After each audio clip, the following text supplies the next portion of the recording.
Die Limited in Singapur oder in Hongkong, das sind interessante Rechtsformen, aber sind sie auch tatsächlich für dich geeignet? Damit wollen wir uns einmal in diesem Video befassen. Offshore-Gesellschaften, Limited Companies in Singapur und Hongkong werden ja hier im Internet lebhaft angepriesen. Sie haben etliche Vorteile. Bei beiden Rechtsformen ist es so, dass Einkünfte, die außerhalb Singapurs bzw. Hongkongs erzielt werden, in Singapur bzw. Hongkong steuerfrei sind. Wenn du als Europäer solche Gesellschaften nutzt, dann werden ja ein Großteil, wenn nicht alle deine Einkünfte außerhalb von Singapur respektive Hongkong erwirtschaftet sein und sie sind insofern auch steuerfrei. Klingt ja erstmal alles ziemlich gut auf dem Papier. Die Frage ist nun wirklich, eignen sich solche Gesellschaften, sind solche Gesellschaften wirklich die beste Wahl, wenn man ein möglichst steuergünstiges Setup haben möchte? Was sind mögliche Alternativen? Wenn du in Deutschland, Österreich oder Schweiz lebst oder in einem anderen Hochsteuerland und nicht vorhast auszuwandern und nun in Asien hier tatsächlich eine Basis etablieren möchtest, ein Team mit Mitarbeitern aufbauen möchtest, eine wirkliche Betriebsstätte haben möchtest, zum Beispiel Kunden in Asien hier betreuen willst, dann gibt es meiner Meinung nach 3 gute Standorte dafür, um ein Unternehmen zu etablieren, was sich dann genau hier um diesen neuen Geschäftszweig kümmert, nämlich einmal Dubai, einmal Hongkong und einmal Singapur. Welchen dieser Standorte man nun verwendet, hängt dann von mehreren Kriterien ab. Österreich zum Beispiel hat ein Doppelsteuerungsabkommen mit den Vereinigten Arabischen Emiraten. Deutschland hat das nicht. Deutschland hat ein Abkommen mit Singapur. Das heißt, Singapur kann hier eine gute Wahl sein. Und dann sind natürlich auch organisatorische Dinge und Zugang zum Markt und so weiter hier tatsächlich zu berücksichtigen. Wie ich vorhin schon gesagt habe, Auslandseinkünfte von Gesellschaften in Singapur oder Hongkong sind steuerfrei. Inländische Einkünfte werden in Singapur mit 17% besteuert, in Hongkong mit 16,5%, in Dubai gibt es die 9% Gewinnsteuer. So, kommen wir jetzt aber spezifisch mal auf Singapur und Hongkong zu sprechen. Tatsächlich ist es so, dass es diese Steuerfreiheit auf ausländische Einkünfte gibt. Aber ansonsten eigentlich sind diese Gesellschaften in der Verwaltung relativ komplex. Ja. Du musst Buchhaltung hier machen, du musst hier bilanzieren, du musst eine Körperschaftsteuererklärung einreichen, wie man das im Grunde auch von europäischen Gesellschaften kennt. Das ist nicht ohne. Ja. In beiden Ländern gibt es eine Testaatspflicht, wobei nicht jedes Unternehmen hier unbedingt testieren muss. Die Steuerbehörden sind nicht so ohne, weder in Singapur noch in Hongkong. Singapur ist ja bekannt dafür, dass es ein Law-and-Order-Staat ist. Da gibt es ja dieses berühmte Beispiel, dass man hier verhaftet wird, wenn man Kaugummi auf die Straße spuckt. Und meiner Erfahrung nach ist es auf jeden Fall so, dass das hier sehr ernst genommen wird von den Behörden in Singapur, die steuerliche Compliance. In Hongkong gilt seit mehreren Jahren eigentlich genau das Gleiche. Die waren früher ziemlich schmerzfrei, aber mittlerweile werden da schon ziemlich umfangreiche Nachweise auch gefordert, auch wenn es gerade darum geht, dass manche Einkünfte dort dann in Singapur oder in Hongkong steuerfrei sind. Tatsächlich haben wir Mandanten, die Gesellschaften in Hongkong und Singapur für Jahre betrieben haben, die aber dann diese Gesellschaften wieder geschlossen haben, weil die Steuerbehörden letztlich so pedantisch dort gewesen sind. Ich sage nicht, dass das für jeden jetzt der Fall ist. Ich will nur sagen, dass es auf keinen Fall so ist, dass das Behörden sind, die hier komplett einfach wegschauen. Wie gesagt, wenn du jetzt in Europa lebst und in Asien etwas aufbauen möchtest, dann ist dir das im Grunde genommen egal. Dann bist du das ja gewöhnt. Schlimmer als in Deutschland oder Österreich wird das auch nicht sein mit den Steuerbehörden. Aber wenn du jetzt jemand bist zum Beispiel, der nicht mehr in Deutschland lebt, der vielleicht im Ausland lebt und sich hier eine Gesellschaft sucht, vielleicht als Berater oder anderweitig, mit der er hier glaubwürdig abrechnen kann, dann weiß ich nicht, ob ich Gesellschaften in Hongkong oder Singapur empfehlen könnte. Allein schon wegen dem ganzen Buchhaltungsaufwand, der dort notwendig ist und die möglichen Auseinandersetzungen, die hier mit den lokalen Steuerbehörden drohen. Hier denke ich, dass es eindeutig einfachere Setups gibt. Auch ist es zum Beispiel in Singapur notwendig, dass du dort einen lokalen Geschäftsführer einstellst. Nun, da gibt es viele Unternehmen, viele Beratungsunternehmen, Gründungsagenturen, Kanzleien, die das übernehmen für ein paar tausend Euro, die einen Direktor stellen.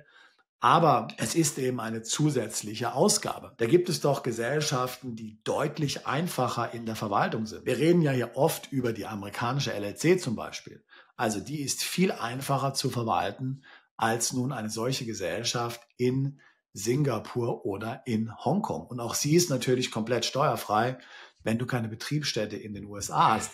Selbst wenn du amerikanische Kunden hast, übrigens, die du aus dem Ausland bedienst, dann sind die Gewinne der LLC komplett steuerfrei.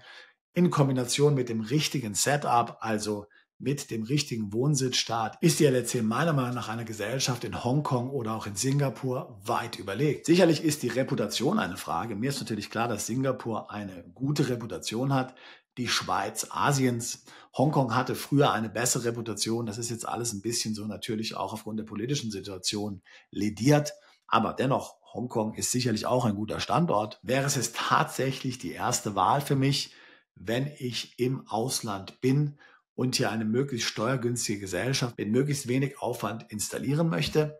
Ich weiß es nicht. Die Tatsache, dass Auslandseinkünfte steuerfrei sind, das ist auch etwas, was man anderweitig relativ einfach darstellen kann. Also, wenn du zum Beispiel ganz einfach eine britische Limited gründest, du lebst im Ausland und diese britische Limited zahlt dir ein hohes Gehalt aus, sodass dort fast kein Gewinn übrig bleibt, dann ist es de facto auch steuerfrei. Ja, also mal angenommen, die britische Limited macht 100.000 Gewinn, du zahlst dir ein Gehalt aus in Höhe von 98.000, das ist ja komplett legitim. Hier gibt es keine Steuern und Sozialabgaben abzuführen, wenn du nicht in UK wohnst, die Tätigkeit nicht in UK ausgeführt wird. Und somit hast du dann den gleichen Effekt.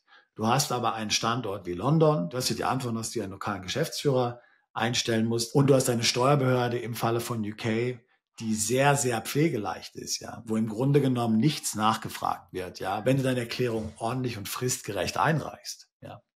Also viel einfacher im Umgang als die Steuerbehörden in Singapur oder in Hongkong, muss man ganz klar sagen. Ein anderer Standort, der mir sehr gut gefällt, sind die Cayman Islands. Auf den Cayman Islands gibt es keine Körperschaftssteuer, keine Buchhaltungspflicht.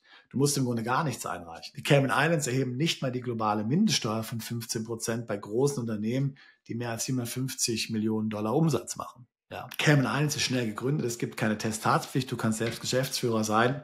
Meiner Meinung nach keine schlechte Alternative, wenn du jetzt zum Beispiel sagst, mit der LLC komme ich nicht zurecht, die britische Limited will ich nicht haben, wegen Transparenzregister oder was auch immer, dann könnten die Cayman Islands für dich eigentlich eine ganz gute Alternative sein. Wenn du es möchtest, dann kannst du sogar mit der Cayman Island Firma eine Aufenthaltsgenehmigung für die Cayman Islands erhalten. Die haben dort auch eine Freihandelszone. Dort gibt es ein spezielles Setup, gerade für Tech-Unternehmen kann das interessant sein. Also, wenn dich sowas interessiert, könnte das ziemlich gut sein. Viel einfacher als dort zum Beispiel eine Aufenthaltsbewilligung zu behalten, als in Singapur oder in Hongkong. Und du bist in der Karibik, 2 Stunden weg von Florida, also nicht die schlechteste Wahl, wenn es dir auf sowas ankommt. Also daher nochmal, ich halte Singapur oder Hongkong nicht für eine schlechte Wahl. Ich sehe es so auf der gleichen Ebene mit Dubai. Wobei eben in Dubai ja viele nur eine Firma gründen, weil sie dort die Aufenthaltsbewilligung erhalten. Das funktioniert eben in Singapur und Hongkong leider nicht. Aber wenn du eben vorhast, in Asien was zu machen, dann sind das sicherlich gute Standorte, auch wenn man vorhat, zum Beispiel in Singapur ein Family Office zu etablieren. Also natürlich, da kann man nicht viel sagen gegen diesen Standort. Aber wenn es dir darum geht, mit möglichst wenig Aufwand, ja, möglichst wenig kostenintensiv hier, möglichst wenig Ärger mit der Steuerverwaltung, möglichst wenig Buchhaltungsaufgaben und so weiter. Wenn es dir darum geht, ja, dann halte ich definitiv weder Singapur noch Hongkong für die erste Wahl. Übrigens, das setze ich natürlich voraus, wenn du in Deutschland wohnst oder in einem anderen Hochsteuerland, dann ist es natürlich nicht möglich, solche Gesellschaften hier legal steueroptimiert zu verwenden, außer du hast eben dort ein richtiges Setup, ein richtiges Team, Büro, Betriebsstätte und da findet richtige Wertschöpfung dort vor Ort statt. Ich denke, das weißt du sowieso, da reden wir ja ständig hier in unseren Videos über diese Themen. Also im Wesentlichen sprechen wir eigentlich hier jetzt Auswanderer an, die dann nicht mehr in Deutschland wohnen und für sich eine ideale Rechtsform suchen. Wenn auch du dich mit dem Thema Firmengründung im Ausland befasst, dann würde ich mich freuen, mit dir ein Beratungsgespräch zu führen. Link dazu packe ich hier in die Beschreibung dieses Videos mit hinein. Wir tun seit fast 20 Jahren nichts anderes, als uns genau mit diesen Themen zu beschäftigen. Wir haben schon 2006 Hongkong-Firmen gegründet. Damals ging noch alles einfach. Damals konnte man noch Konten bei HSBC in Hongkong remote eröffnen. Stell dir das mal vor. Das geht jetzt leider alles nicht mehr. Schon seit vielen Jahren nicht mehr. Und es ist eben alles nicht mehr so schön und einfach in Hongkong, wie es auch schon mal war. Ich würde mich freuen, auch dich alsbald zu unserer Mandantschaft zählen zu können.